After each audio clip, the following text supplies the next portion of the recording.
Salut à tous, c'est Laser Killer qui vous parle donc pour une nouvelle review aujourd'hui consacrée à un modèle combo sorti en 2007 et qu'on peut faire avec 4 set canisters, donc 2 toits et 2 baraki. Donc les baraki, il vous faudra Mantax et Carapar, et les toits, il vous faudra Nuparu et Matoro.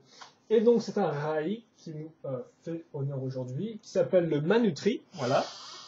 Et c'est un rail oiseau qui ne peut pas voler en fait. Il y a des ailes mais il ne peut pas voler vraiment. Donc en fait, il se contente de pêcher aux abords de Voyagnu. Voilà.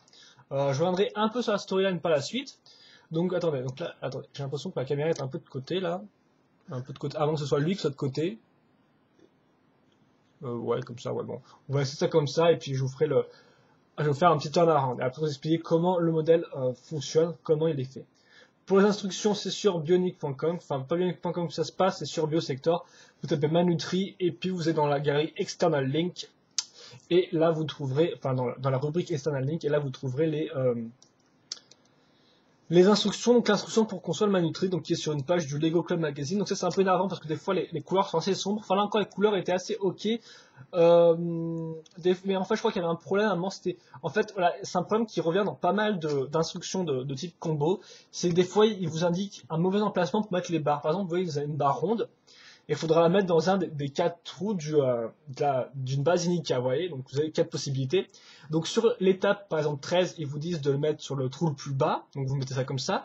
Et après, en fait, si vous faites pas attention, sur l'étape 14, la barre, donc la barre ronde, elle revient en fait 2 trous plus haut, ce qui fait qu'en fait, ils ont changé le positionnement de la barre ronde pour je ne sais quelle raison. Et donc, ça fait que des fois, vous vous trompez à cause de ça, quoi, parce que vous n'avez pas changé le truc au bon moment. Juste parce qu'en fait, eux se sont trompés, par exemple, le plus évident, en fait, le pire exemple, c'est que souvent, ils vous mettent une petite flèche rouge pour vous montrer bien le trou qu'il faut. Des fois, ils vous indiquent clairement le trou du bas, alors que sur l'étape d'après, en fait, la barre ronde sera mise dans le trou du dessus, quoi, au-dessus. Donc ça, c'est vraiment très énervant, personnellement, parce que, on peut faire pas mal d'erreurs comme ça, où on peut revenir sur le modèle parce qu'on n'aurait pas compris quand mettre un tel barre, quoi, voilà. Donc ça, c'est un peu énervant. Idem, par exemple, des fois, dans le sens d'une pièce qui va changer d'une étape à l'autre. Donc voilà, quoi, je veux bien qu'ils fassent des erreurs, mais bon, c'est quand même un peu énervant quand on construit un truc, quoi. Surtout pour les plus jeunes. Donc, bon, quand c'est le modèle, donc vous avez déjà un bassin métru classique, hein. Les jambes elles-mêmes sont faites, donc des jambes de Kirapar de base, sauf que là on va avoir des pieds pieds Piraka en noir, plus la genouillère de Nuparu. Donc j'ai mis les jambes comme ça parce qu'effectivement si vous essayez de les mettre toutes droites, ça touche un peu contre l'armure, voilà, contre la pièce Inika de corps. Et donc en fait je pense que comme étant c'est un rail oiseau, il doit un peu faire une espèce d'allure de poule tout ça, donc c'est vrai que je préfère le mettre comme ça au final. Et je crois qu'en plus dans les instructions aussi, il le signale quand même de mettre un peu dans ce sens-là, voilà. Ensuite, donc là, retenez bien, on va mettre sur cette bassin métru, on va mettre une première base Inika, ici, vous pouvez voir Ball Joint, puis dessus on va mettre une seconde base Inika, toujours noire, et enfin dessus on va mettre une troisième base Inika. Donc ces trois bases Inika ont toutes un rôle précis, donc celle du bas en fait sert avant tout à c'est avant tout à quoi? C'est avant tout à accrocher les os, déjà ça me semble assez utile hein, à ce niveau-là, et aussi accrocher cette partie-là, la partie blanche. Donc qui elle est en fait tient sur un peu du rien. Donc juste cette partie-là qu'on peut voir bouge en fait, l'espèce de partie grise, hop là. Sauf qu'on va prendre ça, on va mettre à ce niveau-là. Et voilà, donc ça fait qu'en fait ça tient parce que la partie voilà est bloquée plus ou moins, donc il n'y a pas de gros problème. Ça permet surtout de couvrir le corps et aussi de rajouter un peu du blanc dans le corps, je pense, tout bêtement. Je montre que cette partie-là, c'est à peu près tout. Bon, on va dire que pour moi, elle m'a servi à un truc, mais ça j'y reviendrai juste après en fait, quand j'aurai fini de parler du... Je pense que je vais parler d'abord de l'avant et de la tête, et ensuite je vous parlerai du dos et ensuite des bras. Et donc pour le dos, j'aurai un truc à vous dire. Voilà. Ensuite, le second connecteur, lui, permet avant tout de relier un connecteur. Non, enfin, le second connecteur, j'ai dit. Non, voilà, la seconde base Inika permet avant tout de relier un connecteur donc pour le cou et la tête. On en a juste après. Et le troisième permet lui de relier les bras, enfin, les ailes, plus ou moins les ailes, ainsi que cette partie-là, donc, qui est assez marrante parce qu'effectivement, pour accrocher les pièces entre elles, là, pas besoin de barres rondes, de barres même cruciformes, nous on va prendre des midak, en fait, non, des midak, non, je me trompe à chaque fois, des cordacs, voilà, donc des missiles cordac rouges, parce qu'effectivement, leur diamètre est le même qu'une barre, ce qui fait qu'en plus, c'est quand même assez dur à faire passer dans le trou, donc ça tient parfaitement, quand même, ça ne bouge pas, c'est même très solide, en fait, c'est même un peu coincé, quoi, voilà. Donc on met ça là, et donc ça sert avant tout, je pense, à continuer un peu la déco du torse, et aussi ça va bloquer le cou, qui est peut-être pas forcément une bonne chose, ça, mais bon, ça le bloque en même temps. Donc le cou lui est fait avec une base métru ici, comme on peut le voir, et donc la tête en elle-même, je vais vous la démonter, donc voici le cou, attendez, Il faut déjà que j'arrive à enlever ça. Donc voici le coup en lui-même, rien à dire là-dessus. Et donc voici la tête, comme ça. Donc en fait, ça marche comment? Ça marche assez simplement. Donc vous allez d'abord mettre cette partie-là, ensuite vous allez mettre un connecteur. Notez bien l'espèce d'œil ici et ici sur les côtés, parce que ça j'ai remarqué qu'à la fin qu'il fallait mettre ici les yeux, parce qu'on n'avait pas beaucoup sur le mode d'emploi. Donc bien sûr on va mettre ça, puis ensuite on va mettre une dent de baraki, sur laquelle on va raccrocher plus ou moins bien, parce que comme vous pouvez peut-être le voir à l'intérieur, alors vous verrez rien du tout là, mais la barre n'est pas totalement enfoncée dedans, c'est même impossible parce qu'effectivement les pièces bloquent. Donc vous mettez au maximum que vous pouvez. D'ailleurs sur cette barre on va aussi raccrocher deux connecteurs jaunes comme ça, avec une barre de 3. Je ne sais pas trop pourquoi d'ailleurs, peut-être juste pour solidifier l'ensemble et pour que ça tienne droit, voilà, tout bêtement.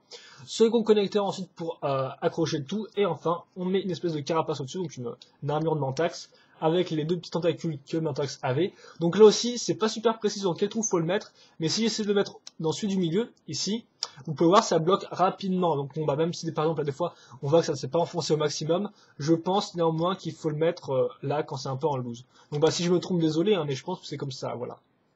Donc même si ça, la pièce bouge un peu. Ensuite, donc, on relie la tête, voilà, comme ça. Ah, bien sûr, oui, il y a l'espèce de, voilà, truc qui bloque un peu, voilà. Donc comme ça, je vous parlerai des articulations après, même si elles sont un peu limitées, bien évidemment. Ensuite, bah, le dos, donc ça, le dos, c'est assez important parce que ça, c'est la première fois que je modifie vraiment dans un combo. Bon, ça se voit pas sur le design global, donc ça me va parce que personnellement, voilà, je sais pas comme si par exemple j'ai décidé de virer les armes au niveau des ailes ou un truc comme ça, quoi. Donc voilà, je vous explique en fait pourquoi j'ai modifié plus ou moins la pièce et ce que j'ai modifié en fait. À la base, voilà, vous avez ça dans le dos. On vous dit mets une barre de dos ronde, ok. Ensuite, on vous dit mets un connecteur et en fait fait passer, donc accroche le connecteur à la partie du dos, enfin la partie d'une armure de nu paru. Donc vous voyez, comme vous pouvez voir, on va prendre une accroche. Je viens de me penser un truc là.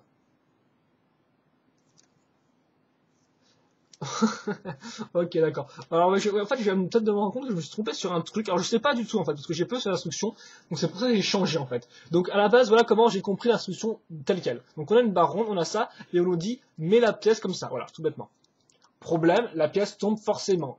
Pourquoi? Je sais pas, bah voilà, elle tombe, il n'y a rien pour l'accrocher, donc on peut pas la mettre comme ça, mais ils nous disent de faire que ça. Donc je regarderai juste après si je me suis pas trompé au niveau des instructions. Donc effectivement, j'aurais pu me tromper, donc je vous explique pourquoi. Effectivement, on aurait pu me demander de mettre une barre micro mi-ronde ici, là-dedans. Donc dans le trou d'en dessous, parce qu'effectivement il est libre, et ensuite, de ce fait, comme serait accroché la barre, serait accroché le connecteur de façon normale, et il serait resté comme ça. Mais en fait, moi, bah, soit ça c'était montré sur le mode d'emploi et je l'ai pas vu, mais donc moi j'ai fait différemment en fait, parce que je me retrouvais avec une pièce qui bougeait dans tous les sens. Donc qu'est-ce que j'ai fait? Bah, c'est assez simple en fait. J'ai fait cet assemblage avec une barre de 3 et un connecteur gris qui résiste, donc ça fait que ça reprend les pièces du modèle de base, hein, voilà. J'ai mis ça là tout bêtement, hop là, dans ce trou là, et donc ça fait que moi, quand j'accroche ça, je vais me servir du trou en fait qui est au-dessus, tout bêtement, ici, en dessous du trou de la pièce bleue. Et donc ça fait que moi, quand j'accroche ma pièce, eh bien là aussi ça tient parfaitement. Mais voilà, je viens de me rendre compte qu'effectivement on peut faire beaucoup plus simple avec juste une pièce micro-mi-ronde bleue en la mettant ici. Donc après je vais vérifier quand même sur les instructions si je me suis pas trompé, si effectivement il indiquait pas clairement de mettre une pièce bleue à ce niveau-là. Hein. C'est très possible, il était assez derrière quand j'ai fait le modèle, donc voilà quoi. Enfin il y a bien sûr la date où j'enregistre la vidéo. Pas celle où je la poste. Donc voilà, donc, bah, de toute façon là vous avez vu les deux méthodes pour accrocher la partie telle quelle bien solidement, hein, donc vous avez compris. Donc bah, la queue en elle en fait c'est une espèce de lance squid, hein, donc rien à dire là-dessus. Donc vous pouvez, vous pouvez la mettre un peu sur le côté. Et maintenant on passe enfin à la dernière étape qui sont en fait les ailes. Voilà, donc les ailes faites avec des boucliers de nu paru, on accroche dessus un pied de Rakshi et dessus le lance cordac. Donc à la base en fait ils n'ont pas le lance cordac, donc vous pouvez le virer si vous voulez. Effectivement ça c'est des manuteries qui ont été pas rendus en esclavage, mais qui en fait Karzani donc tout bêtement a voulu se faire une petite escouade de manuterie et donc il leur a fait des armes en fait parce que vous devez peut-être le savoir ou pas, en fait, Kazani, avant tout, c'est un mec qui a poussé un petit temps, qui est sur l'univers Matoran, pour réparer les Matoran, tout bêtement. S'ils travaillent mal, s'ils n'aiment pas travailler, il est là un peu pour les punir ou les réparer. Le problème, c'est qu'en fait, c'est un très mauvais réparateur, Kazani, et donc le plus souvent, il foire totalement ses trucs, et donc pour combler les défauts qu'il a insérés en plus dans les Matoran, il leur file des armes et des pouvoirs. Et donc, par exemple, c'est ce qui arrive avec l'équipe des Voyatoran de Voyanui, donc les 6 sortis en 7, on l'apprend dans Bionic Legend, donc je sais plus quel bouquin, donc dans un des 4 bouquins sortis en France, on l'apprend en fait, ils sont fait réparer par Kazani, et donc c'est pour ça qu'ils ont des armes et des pouvoirs. Par exemple, Dalu a le pouvoir d'élargir un des 5 sens vitaux des humains. Donc par exemple, à un moment, elle fait, il y a Gali, je crois toi Gali, et elle lui lance un pouvoir dans lequel en fait, Gali, elle augmente en fait la vue de Gali, ce qui fait que Gali voit à travers l'espace, à travers l'étoile, à travers les dimensions, quoi. Elle voit absolument tout. Idéalement, pour Dalu, donc qui est la Matoran bleue, donc c'est Dalu, pas Balta, Balta c'est rouge. Dalu, amant augmente l'ouïe de Havak, ce qui fait que il entend tout ce qui se passe sur l'île ou même à des kilomètres, voilà. Et donc en fait, c'est un peu pour ça qu'ils ont des pouvoirs et des trucs comme ça, c'est parce qu'effectivement, Kazani a foiré leur réparation et donc leur a mis des armes. Et là, en fait, il fait un peu la même chose avec les malnutris, il leur file des grosses armes qu'il aurait piqué au Baraki pour les équiper, tout bêtement, voilà. Donc Kazani aime bien filer des armes pour couvrir ses défauts, là c'est un peu plus pour équiper son armée. Faut juste savoir aussi qu'ils n'auront néanmoins pas le temps d'intervenir, puisqu'effectivement Kazani se fera battre avant par, je crois d'abord, il se fait totalement avoir par Makuta sous l'armure de Maxios, et puis ensuite il fuit dans les océans, et le Zovik vient de finir, il me semble, voilà, tout bêtement. Donc les manutris n'auront pas le temps d'attaquer pour lui. Et donc voilà pour cette partie storyline un peu étendue. Et donc je crois que ça peut tout. Donc voilà, pour l'articulation, vous avez celle des jambes, donc ils peuvent tourner, enfin le bloc à 80 degrés, donc comme j'ai dit tout à l'heure, ça bloque un peu sur ce bassin là, donc voilà, donc vous pouvez un peu bouger, par exemple faire un peu comme s'il marchait, hein, mettre un peu une patte plus en avant que l'autre, mais voilà, c'est limité.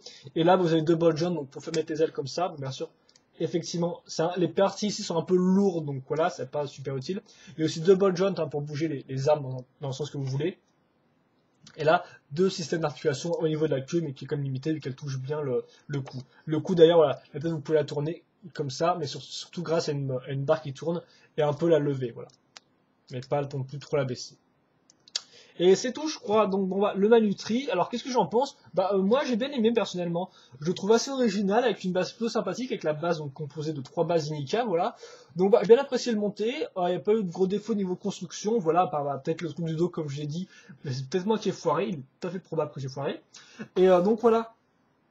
Donc sérieusement, à part ce petit problème que j'ai eu, et bien je reste quand même un bon raid, donc je peux vous conseiller, ouais.